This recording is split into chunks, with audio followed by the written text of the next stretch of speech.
குழந்தைங்க வந்து ஸ்கூல் கிளம்பி போனதுக்கப்புறம் ஹஸ்பண்ட் வந்து வேலையெல்லாம் முடிச்சுட்டு வீட்டுக்கு வந்திருந்தாங்களா. ஃபஸ்ட்டு அவங்களுக்கு தோசை ஊற்றி தந்துடலாம் சொல்லிட்டு தோசை வந்து ஊற்றி கொடுத்துட்டு அதுக்கப்புறம் முருங்கைக்காய் தொக்கு பண்ணிவிட்டு நம்மளுக்கு தோசை ஊற்றிக்கலாம்னு சொல்லிட்டு எடுத்தேன். இது ஒரு முருங்கைக்காய் கட் பண்ணாவே 2 பேர் சாப்பிட்லாம் போல இருக்குது, அந்தளவுக்கு அதிகமாக இருந்தது.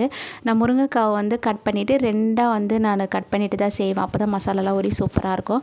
நைட் டைமில் குழந்தைங்களோட தோசை சாப்பிட்றேன்னா இந்த மாதிரி எனக்கு மெலிசாலாம் ஊற்றிட்டு இருக்க மாட்டேன். குழந்தைங்களுக்குலாம் ஊற்றி கொடுத்துட்டு எனக்கு வந்து கொஞ்சம் மொத்தமாக ஊற்றி அப்படியே ஒரே தோசையை மட்டும் சாப்பிட்டுப்பேன்.